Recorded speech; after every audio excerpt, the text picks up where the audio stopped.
الرسول الصدیقۃ المبارکہ الراضیۃ المرضیہ عالمۃ غیر معلمہ ام الکتاب ام الانوار ام القرآن ام الائمہ ام الابیہ سیدہ فاطمہ الزہرا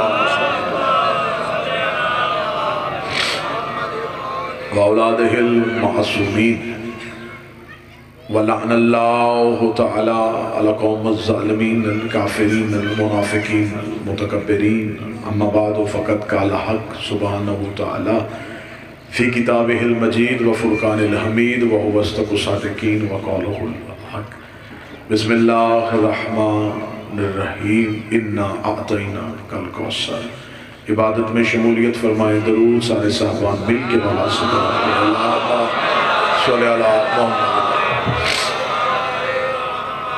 دعا ہے عزت سیدہ کے صدقے سے اس باعزت دہلیز پہ آئے ہوئے ہر صاحب عزت کی عزت کو میرا مولا محفوظ فرمائے، میرا بادشاہ حسین بانیان کے حاضرین کے رزق معرفت میں اور رزق ولایت میں اضافہ فرمائے، آخری سانس تک میرا مولا ہمیں عقیدہ حق پہ استقامت نصیب فرمائے، موت کی ہچکی ہو زباں پہ ورد علی ولی اللہ جاری فرمائے، قبر کی پہلی رات ہو زیارت امیر نصیب فرمائے، قیامت کی صبح ہو شفاعت شفیع نصیب فرمائے، میرا مالک حجت کا دیدار انتظار اور نصرت کرنے کی توفیق عطا فرمائے، دعائیں قبولیت تک پہنچائیں، سہارا درود کریں اور بلند آواز سے صلوات کریں، اللہم صلی علی محمد وآل محمد۔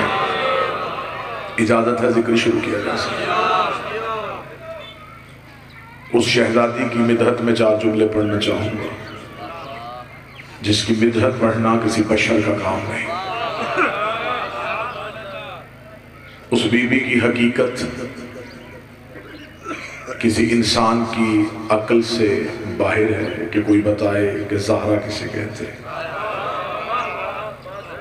اس بی بی کی حقیقت پڑھنے کے لیے لہجے کا توحید ہونا ضروری ہے،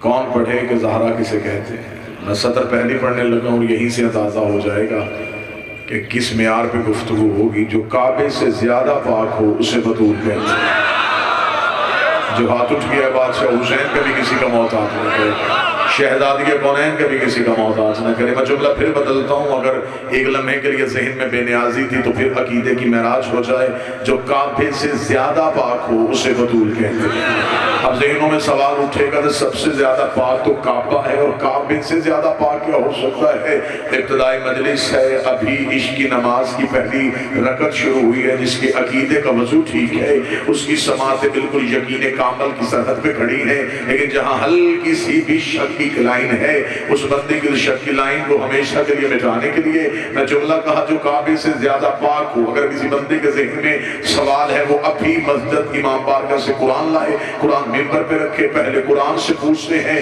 کہ کعبہ کتنا پاک ہے، پھر اسی قرآن سے پوچھتے ہیں کہ زہرا کتنی پاک ہے۔ جب ہم نے قرآن سے پوچھا ہے اللہ کی کتاب تو بتا تو نے خدا کے گھر کو کتنا پاک پایا، تو خدا علم جزل نے حضرت ابراہیم سے گفتگو کرتے ہوئے کہا یا ابراہیم طہر بیتی، یا ابراہیم طہر بیتی، ابراہیم تو میرے گھر کو پاک رکھ، ابراہیم تو میرے گھر کو پاک رکھ، گھر اللہ کا تھا، پاک رکھنا ڈیوٹی ابراہیم کی تھی، گھر کو توحید کا تھا، ذمہ داری ابراہیم کی تھی، اب خدا سے پوچھ کے زہرا کتنی پاک ہے، اب قدرت کا لہجہ ہی بدل گیا، اب توحید کے تیور ہی بدل گئے، اب انما یرید اللہ لیصرف عنکم الرجس اہل البیت ویطہرکم تطہیرا، بطول میرا ارادہ ہے تجھے میں پاک رکھوں گا، کعبے کو ابراہیم پاک رکھے، بطول کو توحید پاک رکھے، مجھے اٹھا ہوا ہاتھ چاہیے، کعبہ اتنا پاک ہے جتنی ابراہیم میں طاقت ہے، بطول اتنی پاک ہے جتنی توحید میں طاقت ہے، سارے مل کے بولو ہاتھ اٹھا کے حیدری، مالک حسین عزتوں سے نوازے، شہزادی کونین ہر غم کو دور، بسم جسے خود توحید پاک رکھے، شیعت میں سب سے واجبات میں سے ہے دشمن زہرا سے بیزاری، آج کچھ بندے ذہن میں یہ سوال پیدا کر لیتے ہیں نا کہ ہو سکتا ہے، یہ ہو سکتا ہی تمہیں شیعہ سے باہر نکال دے۔ میں فرمان معصوم پڑھنے لگا ہوں، میرے بادشاہ کا فرمان مولا فرماتے ہیں کوئی بندہ پڑھے لا الہ الا اللہ اور محمد رسول اللہ کا انکار کرے تو اللہ اسے لا الہ الا اللہ واپس لے لیتا ہے۔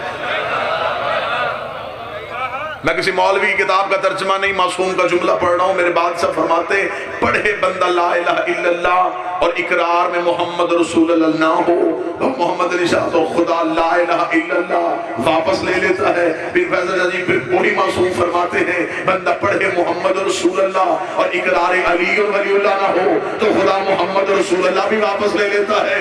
جملہ اگلا عقیدے والا ہے، معصوم فرماتے ہیں پڑھے بندہ علی ولی اللہ اور دشمن زہرا سے نفرت نہ کرے خدا علی ولی اللہ بھی واپس۔ ضروری ہے سیدہ کے دشمن سے بغیر، دشمن سیدہ سے نفرت نہیں تو پھر علی ولی اللہ کا کوئی فائدہ نہیں۔ لوگ دشمن پہ نظریات کو قائم کر لیں تو ہم آل محمد کی دوستی کا معیار بھی نہ بنائیں۔ ہم اتحاد بین المسلمین چاہتے ہیں۔ میں ایک سطر پڑھنے لگا ہوں اور یہ سطر اس منبر سے ضروری ہے، جتنے ادیب چہرے میرے سامنے تشریف فرمائے سطر۔ ہم اتحاد بین المسلمین چاہتے ہیں لیکن ہر وہ اتحاد چاہیں گے جو انتشار بین المومنین کا باعث نہ ہو۔ بادشاہ حسین عزت، اس اتحاد کا کوئی فائدہ نہیں کہ دشمن سے اتحاد اپنوں سے لڑائی۔ میں جملہ نہیں سمجھا سکا تو میرا خیال ہے کہ اگلی سطر میں ہر بندے کو سمجھ آنا چاہیے۔ گھر میں اولاد بھوکی بیٹھی ہو تو باہر حاتم تائی نہیں بنا جاتا، جو ہاتھ اٹھ گیا ہے بادشاہ حسین تمہاری سماعت ہو۔ پہلے گھر کا اتحاد ضروری ہے۔ بندہ ہمسایوں کی صلح کرانے جائے اور بھائیوں سے جھگڑا ہو، اور ہو سکتا ہے کہ ہمسایوں سے لڑائی ہی اسی بات پہ ہو جو گھر کی لڑائی پہنچ گئی ہے۔ ہم اتحاد چاہتے ہیں، اور یہاں میں ایک جملہ کہوں گا اپنے نوجوانوں کے لیے، قرآن نے اتحاد کا حکم دیا ہے، انضمام کا حکم نہیں دیا۔ اتحاد، اتفاق، انضمام، یہ تین چیزیں۔ اتفاق اور ہے، اتحاد اور ہے، انضمام اور ہے۔ خدا نے اتحاد کا حکم دیا ہے، اپنے عقیدے پر رہ کے اتحاد کرو۔ میں بات آسان کر دیتا ہوں جی، ایک شیشی میں چینی لی جائے دوسرے میں پتی لی جائے، ان کو اکٹھا رکھا جائے تو یہ اتفاق ہے۔ ایک برتن میں دونوں کو ڈال دیا جائے، یہ اتحاد ہے۔ پانی ڈال کے نیچے آگ جلا دی جائے، اب یہ انضمام ہے۔ جب یہ آپس میں ضم ہو گئیں اب کوئی چینی علیحدہ نہیں کر سکتا، پتی علیحدہ نہیں کر سکتا۔ قرآن کا صرف اتحاد تک رہنا، انضمام تک نہ جانا، اتنا اتحاد رکھنا کہ تم رہو، وہ رہے۔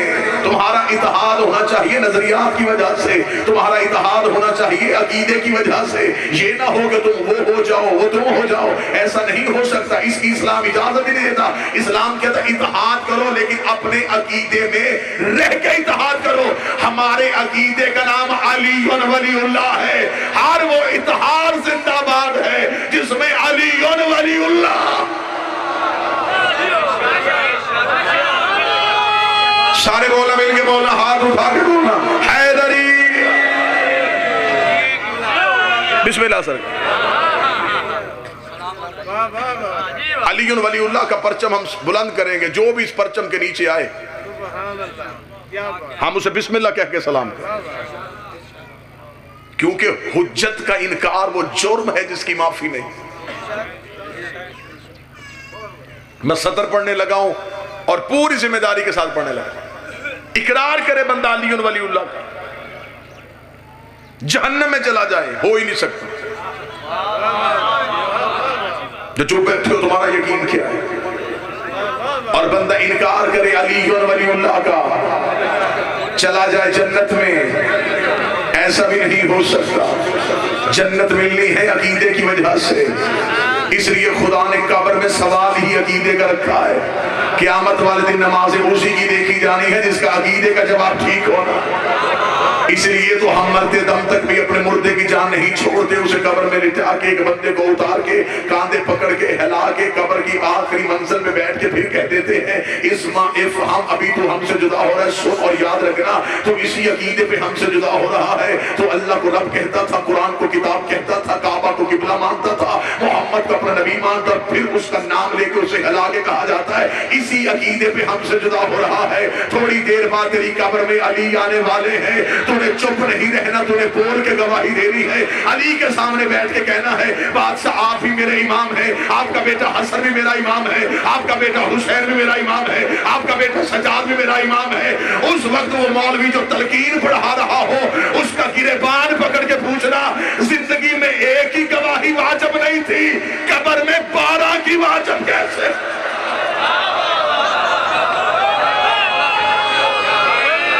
بسم اللہ سر، بسم اللہ سر، بسم اللہ۔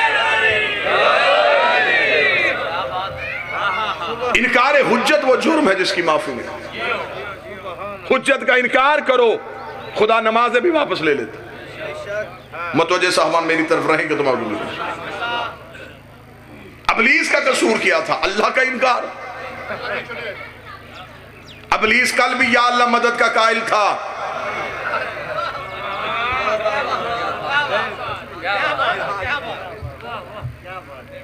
ڈر کے نہ سننا، جرت سے سننا۔ پرچہ ہمیشہ پڑھنے والے پہ ہوتا ہے۔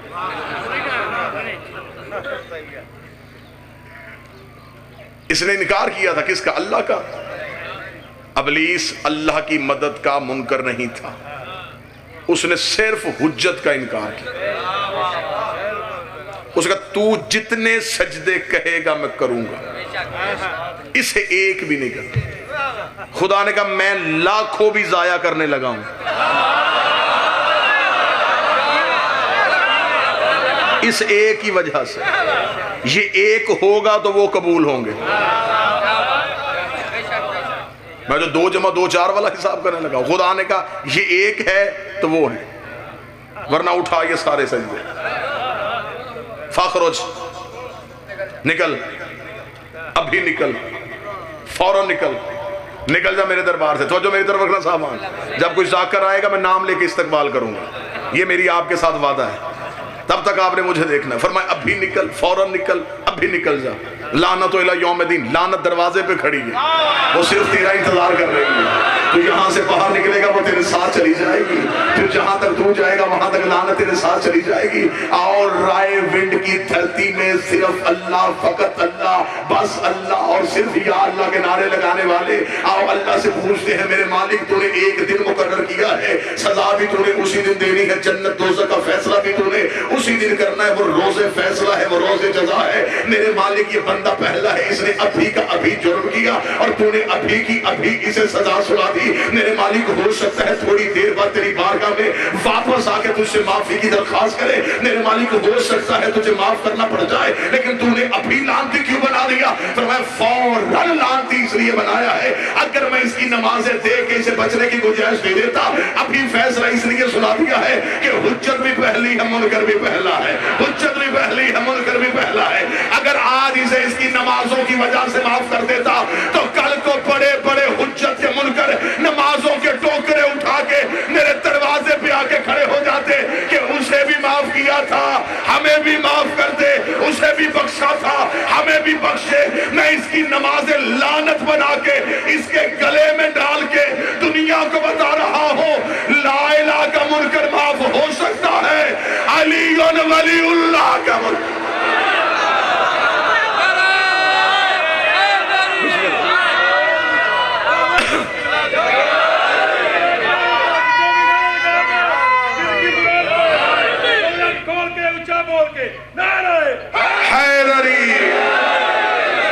بسم اللہ صاحب، انکار ولایت علی و جرم۔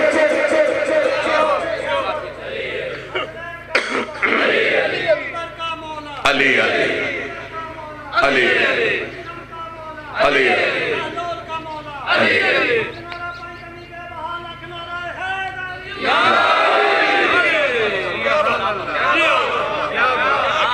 انکار کر دیا حجت کا، نکل میرے دربار سے، ابھی نکل۔ اللہ بھی نکالے تو حجت کی وجہ سے، نبی بھی نکالے تو حجت کی وجہ سے، اور جو اس وقت کے نکلے ہیں وہ ابھی تک واپس نہیں آئے۔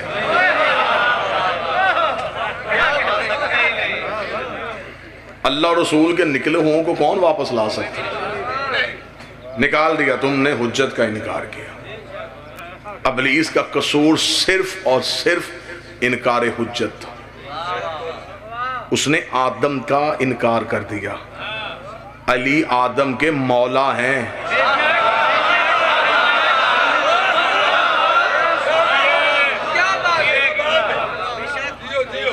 آدم کا انکار شیطان بنا دیتا ہے، اور جو آدم کے مولا کا انکار کرے، اور مجھے عزت حسین کی قسم ہے کہ ابلیس کی دوستی ہی آج تک علی کے دشمنوں کے ساتھ ہے، اور اس کی دشمنی جو ہے وہ علی کے نوکروں کے ساتھ۔ قبلہ مبلغ اعظم اسماعیل علیہ مقامہ کہتے تھے، انہوں نے کہا کہ مجھے کسی جگہ پہ ابلیس ملا تو میں نے اس سے کہا نامراد تو میری ہی قوم کو نمازوں سے کیوں روکتا ہے؟ باقی مسلح سے اترتے نہیں، یہ مسلح پہ آتے نہیں، انہیں کیوں نہیں روکتا؟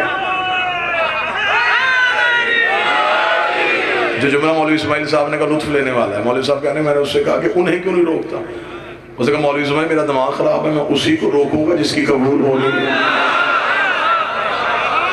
جس کی ہونی ہی نہیں، اسے مسلح سے اتارنے کا فائدہ کیا ہے؟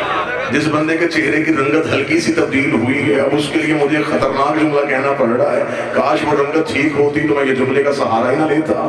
معصوم فرماتے کہ دشمن حجت جب مصلی پہ کھڑا ہو کے نماز شروع کرتا ہے، اس کی نماز ختم ہونے تک ابلیس اس کے ساتھ مصلی پہ آگے بیٹھ جاتا ہے، اور بیٹھنے کے بعد کہتا تو وضو کر رہا تھا میں دیکھ رہا تھا، تو مسح کر رہا تھا میں دیکھ رہا تھا، تو مصلی پہ آیا، تیری نیت کو میں نے سنا، تیری قرأت کو میں نے سنا، تیرے رکوع و سجود کو میں نے دیکھا، نہ میں نے تجھے روکا، نہ میں نے تجھے ٹوکا، نہ میں نے تجھے عبادت سے ہٹایا، نہ میں نے تیرے نفس پہ کسی قسم کا مخل ہوا، میں نے اس لیے تجھے عبادت سے نہیں روکا۔ خدا تجھ پہ لعنت کرے، اگر تیری قبول ہونی ہوتی تو میری بھی ہو جاتی، کیونکہ تو بھی حجت کا منکر ہے، میں بھی حجت کا منکر۔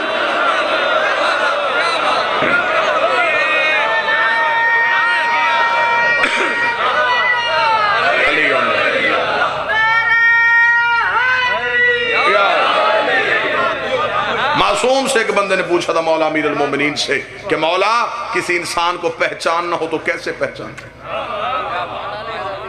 امام نے فرمایا اس کے ظاہر سے نہ پہچانا، اسے اس طرح نہ پہچاننا کہ اس کا ظاہر کیا ہے۔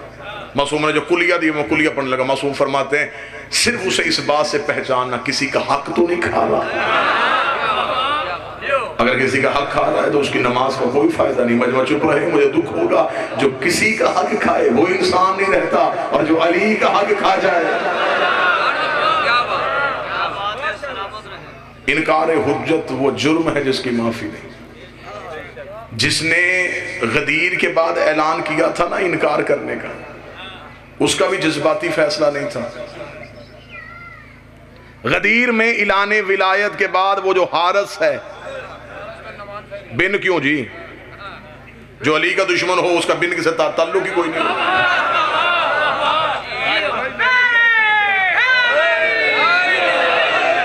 پاک منبر ہے، میں نام غلط لے لوں میں نے پکڑ ہونا ہے، نام کنفرم ہے، ولدیت کنفرم نہیں۔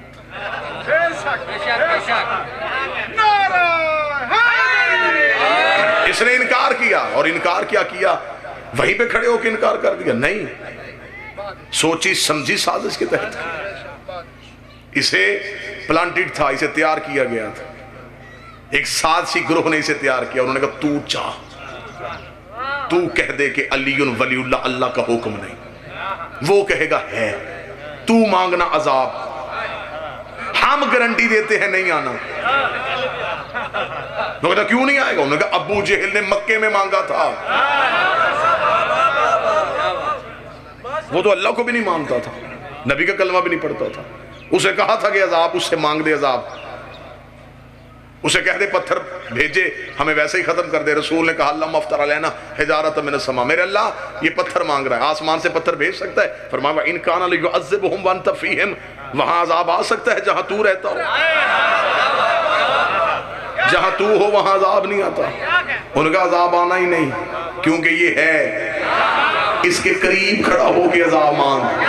عذاب آئے گا نہیں، جب عذاب آئے گا نہیں ہم دروازے پہ شور کر دیں گے علی ولی اللہ ہے ہی کچھ نہیں، علی ولی اللہ اللہ کی طرف سے حکم ہوتا تو عذاب آ جاتا، اللہ نے تو عذاب بھیجا ہی نہیں ہے، لہٰذا علی ولی اللہ یہیں پہ ختم ہو جائے گا، ولایت علی کا دروازہ یہیں پہ بند ہو جائے گا.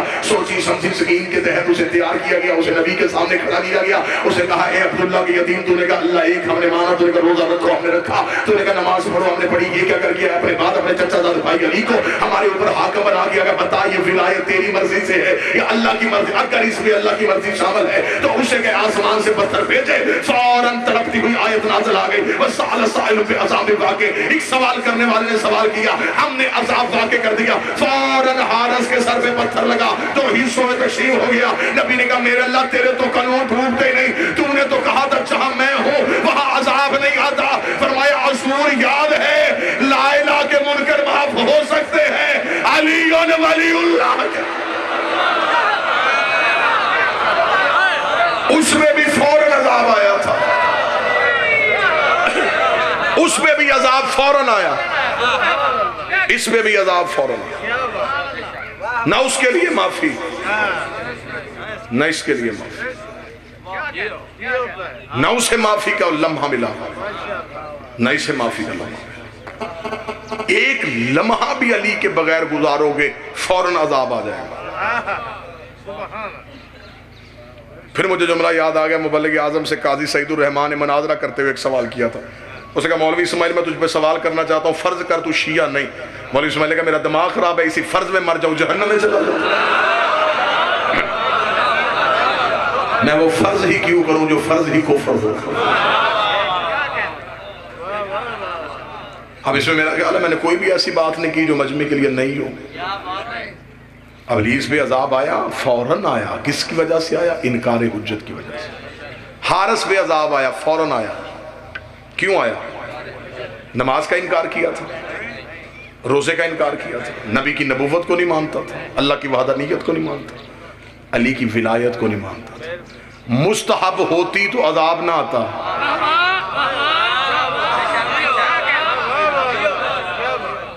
مستحب کا ترجمہ ہے، مستحب کہتے ہیں اس چیز کو جو ہو جائے تو ٹھیک ہے، نہ ہو تو سزا کوئی نہیں. اسے سزا کس بات پہ ملی؟ مجمع خاموش کیوں ہو گیا؟ آپ میرا ساتھ دیں. حارث کو سزا جو ملی ہے یہ کس وجہ سے ملی؟ اس نے انکار کیا. اگر مستحب ہوتی تو عذاب نہ آتا. چلے بات اگلی آسان کر دیتے تاکہ سارا مجمع جو ہے وہ ذہنی طور پہ، یہ جو حارث کے سر پہ پتھر لگا یہ زمین سے اوپر کے لگا تھا، آسمان سے آیا تھا، جہاں سے ولایت کا حکم آیا تھا. جناب سردار وسیم العباس بلوچ صاحب تشریف لے آئے. وعدہ میرا پورا ہو گیا. درود سارے حضرات مل کے بلند آواز سے پڑھیں اللہم صلی علی محمد.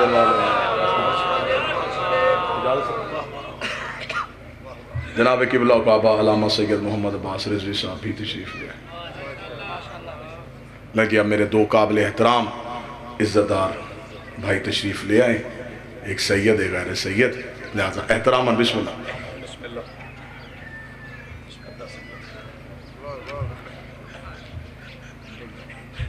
ٹھیک ہے بات قبول ہے. ولایت علی کا انکار وہ جرم ہے جس کی معافی ہے. اسی ولایت کو بچاتی بچاتی بیٹی شام کے بازار میں چلی.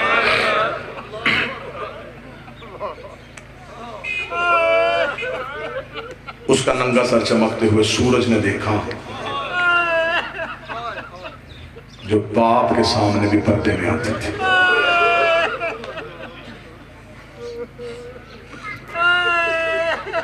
کربلا کے بعد دشمنی ختم کر دیتے تو شاید مجلسوں میں یہ گریہ نہ ہوتا. دکھ یہی مار گیا، بدلے علی کے تھے لیے علی کی بیٹی.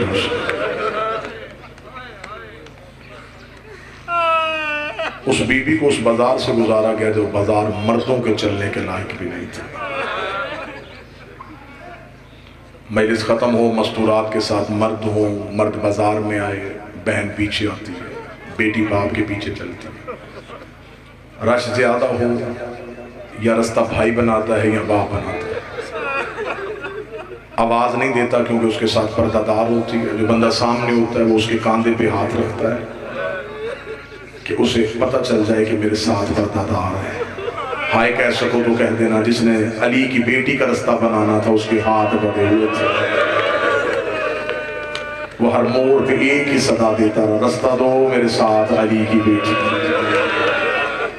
رستہ دو میرے ساتھ محمد کی بیٹی۔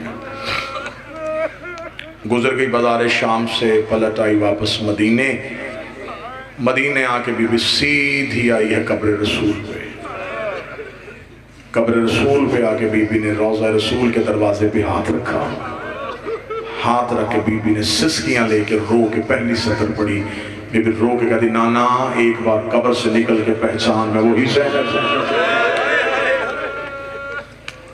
بی بی نے دوسری سطر پڑھی، بی بی رو کہتی نانا تیری نماز بچ گئی، میرا نمازی کربلا میں سو گیا، نانا تیری اذان بچ گئی، میرا مؤذن کربلا میں رہ گیا۔ جو ہائے کہہ سکو جو سید بیٹھے ان سے معافی مانگ کے چوتھی سطر پڑھنے سے پہلے علی کی بیٹی نے گٹھڑی کھولی، گٹھڑی سے حسین کا تیروں سے چھلنی کرتا نکالا، کرتا چادر بنا کے قبر پیغمبر پہ ڈالا، رو کہتی نانا ایک بار قبر سے نکل کے پہچان یہ اسی حسین کا کرتا ہے جس کا لباس جنت سے آیا تھا، نانا یہ اسی حسین کا کرتا ہے جو تیری پشت میں سوار ہوتا تھا۔ قبر رسول پہ زلزلہ آ گیا، آواز آئی زینب کرتا ہٹا لے، زینب کرتا ہٹا لے، رو کے کہتی نانا تجھ سے بیٹے کا کرتا برداشت نہیں ہوا، ابھی تیری قبر پہ مسلمان ہے، میں رات کی آخری پہر میں آؤں گی، تیری قبر کا چراغ بجھاؤں گی، نانا میں تجھے اپنا لباس دکھاؤں تو پھر مجھے بتانا، اتنا امت نے تیرے بیٹوں کو نہیں مارا جتنا تیری پردہ دار بیٹی۔